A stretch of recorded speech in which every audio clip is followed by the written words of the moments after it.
Bueno, continuando con el tema de funciones, vamos a crear una nueva función. Vamos a mirar ese concepto de lo que es una función en JavaScript. ¿Listo? Entonces es importante que ustedes sepan, muchachos. Disculpen, yo veo que sí esté grabando, ¿sí? Entonces, el concepto de función, a ver, tengo que decirles que en programación es muy frecuente repetir algunos procedimientos. Un cálculo definido por un grupo de sentencias que es necesario repetir. Por ejemplo, es muy común necesitar encontrar el mayor de un arreglo, el menor, o una función que me permita ordenar un arreglo, o una función que me compare dos números y me diga cuál es el mayor. O sea, eso es muy común repetirlo. O una función que me eleve al cuadrado un número. Empecemos por esa sencilla función. Vamos a tener una función que me eleve un número al cuadrado. Entonces, la herramienta más potente con la que se cuenta para facilitar, reducir y dividir el trabajo de programación es escribir grupos de sentencias una sola y única vez bajo el concepto o la forma de función. Esto nos va a permitir que nosotros definamos una función y la utilicemos múltiples veces en un programa.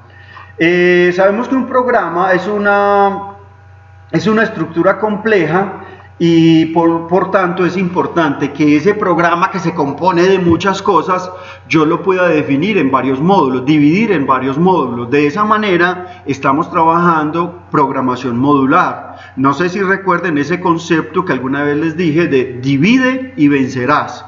Cuando uno tiene un problema complejo, lo que normalmente hace es dividir ese problema complejo en pequeños problemas. Cuando uno trabaja en programación, normalmente lo que hace es dividir un conjunto de funcionalidades en pequeños fragmentos de código. Esos fragmentos de código los vamos a llamar funciones.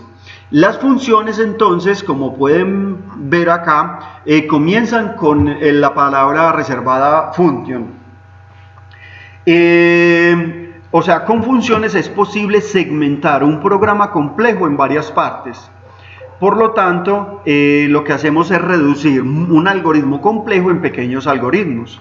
¿Sí? Esa función es entonces un conjunto de instrucciones que resuelven parte del problema general y que puede ser utilizado desde diferentes partes del programa. Quiere decir que una función yo la puedo llamar repetitivamente tantas veces como la necesite en un programa. Listo, entonces la función consta de lo siguiente, de un nombre. Entonces, por ejemplo, voy a elevar un número al cuadrado. Entonces vamos a decirle potencia. Vamos a decirle potencia 2. O sea, eso es para elevar un número al cuadrado. ¿Qué necesito? Necesito un número que es el que voy a elevar al cuadrado. Abrimos llaves para especificar el contenido de la función y simplemente ¿qué va a hacer esa función? Yo le voy a decir que me devuelva, ¿qué cosa? N multiplicado por N. Basta. Esa es la función. Entonces miren, tengo el nombre de la función, los argumentos, que en este caso es 1, y el retorno. Las funciones normalmente tienen un retorno. Listo, entonces vamos a mirar cómo funciona esto en JavaScript. Entonces lo primero es que tengo que solicitarle al usuario que ingrese un número. Entonces recuerden esto, var n. Esta n puede ser diferente, vamos a hacerlo con m para que no se confundan. Igual, y vengo con, recuerdan el parse int, y aquí viene el prompt. Y aquí le digo que ingrese el número que quiere elevar al cuadrado, ¿cierto? Muy bien, entonces el usuario ingresa el número. Al ingresar el número ya puedo llamar la función potencia 2, que ahí ya me aparece, y le voy a pasar m. Ahora, este valor yo podría imprimirlo de una vez, document.write, y elevamos aquí, ¿cierto? Y vamos a ponerle un comentario para que se vea un poquito más elegante. Le decimos que la potencia 2 ¿de quién? Pues del valor que me ingresaron, que es m. Le vamos a decir que es, cerramos, más, y llamamos la función. Entonces vamos a guardar y ejecutamos en Chrome.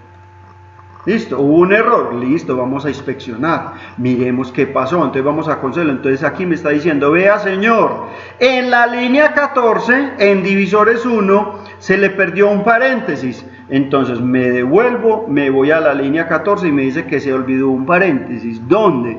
Entonces, a ver, aquí dice la potencia 2 de M, aquí faltó un más, es, listo, guardemos y ejecutemos en Chrome. Entonces me dice, ingrese un número, voy a darle el 5, la potencia 2 de 5 es 25, ahí está, listo, esto es potencia 2, entendido entonces cómo funciona, aunque yo podría, recordemos que en Java existe la función para elevar al cuadrado, ¿sí? Esa función también podemos llamarla, recuerden, vamos a hacerlo vamos a hacerlo aquí en la consola, y esa función es mat.pow, ahí está. Entonces yo quiero elevar el 12 al cuadrado, eso me da 144, ahí está. Si quiero elevar el 120, ahí está, el 1200, el 12000, y sigue. Entonces miren, con este mat.pow, ¿cómo puedo? Ahora, si yo no quiero que sea a la 2, sino a la 4, ahí está. Listo, entonces también existe esa función en JavaScript. Devolvámonos entonces y vamos a programar otra función. Listo, a ver entonces, ¿cuál es la función? Entonces, supongamos que yo quiero una función que me muestre los números que terminan en 3, desde el 1 hasta el número. Entonces lo primero es que me ingrese el número, entonces vuelve y juega. Function, la palabra reservada. Entonces, vamos a llamar la función terminados en 3. Listo. ¿Y qué va a necesitar? Solo necesita un argumento, pongámosle n. Listo, entonces el que va a encontrar los números que terminan en 3, que van desde 1 hasta ese número. Listo, entonces yo vengo aquí, vamos a decirle una variable temporal para que me guarde esos números. Listo, y ya sabemos que voy desde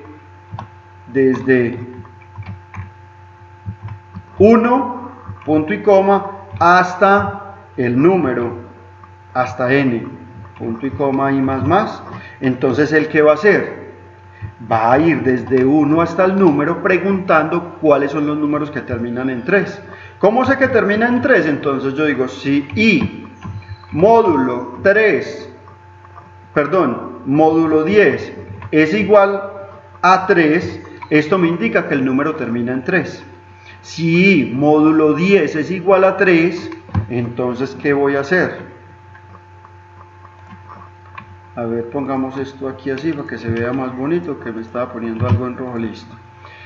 Ahora sí, cuando esto ocurra, ¿qué hacemos? Le decimos que a la variable temporal, en esa variable voy a guardar lo que tenía más lo que acaba de llegar. ¿Quién llegó? Llega la i. La i es la que cumple la condición de terminar en 3 o no. Y le dejamos de nuevo un espacio para que me imprima correctamente, y por fuera de este ciclo yo le voy a decir que me retorne ¿a quién? A temp, a la variable temporal. Entonces, ¿para qué me sirve esta función y cómo está diseñada? Pongan mucha atención. Entonces, function, palabra reservada, nombre de la función, argumentos 1, variable local, tengo una que es temp, y aquí tengo otra variable que es la variable controladora del ciclo, que es la i. Voy desde 1 hasta n y pregunto cada vez que i vaya creciendo si ese número termina en 3. ¿Cómo lo hago? Con esta condición. Y cada vez que lo hago le estoy diciendo que a la variable temporal le asigne lo que tenía más lo que acaba de llegar. Ok, voy a hacer el llamado acá. Entonces voy a decirle un document.write y voy a decirle terminados en 3 y le voy a decir, por ejemplo, hasta 100. Vamos a ver los números terminados en 3 que van desde 1 hasta 100. ¿Por qué desde 1? Porque el ciclo aquí me está diciendo que desde 1. Listo, voy a guardar y voy a ejecutar en Chrome.